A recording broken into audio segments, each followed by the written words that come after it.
Belə bir video yayılıb ki, orada bir nəfər deyir ki, sələfilərə görə əlləri sinənin üstündə tutmaq namazı batil edir. Yəhudilərin namazından sayılır. Əslində isə əllər göbəyin üstündə və ya altında tutulmalıdır. Bu məsələdə səhih görüş necədir? O səhv fikirdir o. O səhv fikirdir. Səhv görüş bilirsiniz, əlləri namazda bağlamaq neçə cür rivayətləri var. Neçə cür. Təxminən 10-a yaxın. Yəni 10 cür gəlib hədislərdə, bəzi hədislərdə. Ola bilsin hədislərdə zəiflik olsun məsələn. Lakin əl açıq həddə uydurma hədis yoxdur. Hamısına gəlib, əli bağlı gəlib. Sadəcə harda əlləri qoymaq, əlləri hardan tutmaq, sağ əli, sol əli hansı yerinə qoymaq. O da məsələdir, ayrıca məsələdir. Bəli, gəlib göbəyin üstündə, göbəyin altında, göbəyin üstündə. Və həmçinin gəlib sinəyə. Ərəb dilində göbəkdən yuxarı sinədir. Göbəkdən yuxarı sinə deyilir. Ona görə ən gələn hələ ən səhiyyə yaxın, ən gələn rivayətlərə odur. Qaldı ki, məzhəblərə bəli. Məsələn, Hənəfinə, Həmbəli məzhəbi onlar göbəyin altına görürlər. İstinad edilir, amma zəif hədislərdir. Zəif hədislərdir. O deyib ki, kimsə deyib ki, yağlıdır və s. Bir səhv fikirdir.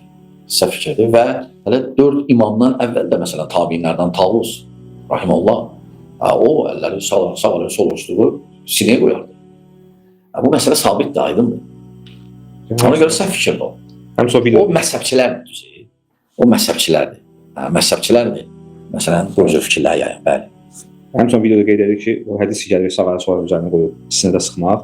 İmam Əhməd zəifdir bu hədis. Ola bilər İmam Əhməd zəifdir. Ola bilər İmam Malik zəifdir. Lakin bu o deməkdir, o zəifdir. Sonra ola bilsin, səhih olur, görsənsin. O İmam Əhməd öz elminə görə deyib. Öz əlində olan dəlilləri görə deyib. Aydındır, o dəlil deyil ki. O dəlil. Özü məzhəbçilik deyil, görsən, Həmbəli məzhəblə gedəndir, İmam Əhməd üstünlüyü verir. Bəli.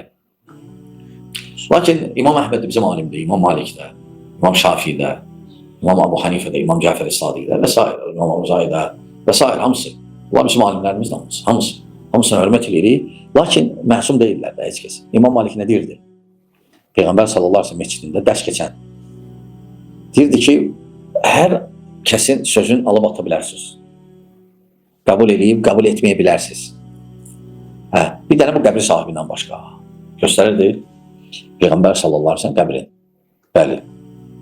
Həmçinin məzhəblərdən söhbət düşmüşkən, tez namaza başlayanlar olur və məzhəbçiləri də əhl-i sünnədən bilirlər və ya sələflərdən bilirlər, bəzi onunla həmsöhbət olurlar.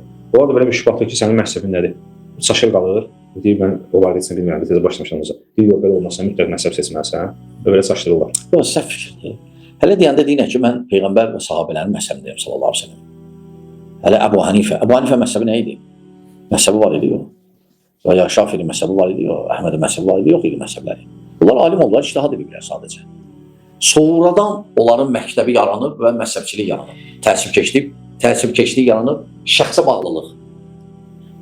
Bilirsiniz, bu mərhələlərlə gedib, birdən yaranmayıb. Sən deyirək ki, birinci o demək ki, sənin mütləq məzhəb lazımdır, o səhv fikirdir. Kim deyir bunu? Kim onu deyir? İkinci də ona lazım olan məzhəb yox, ona lazım olan dəlillərdir. Öyrən, savadlı ol, öyrən, oxu, öyrən, qulaq as, özün biləcəksən.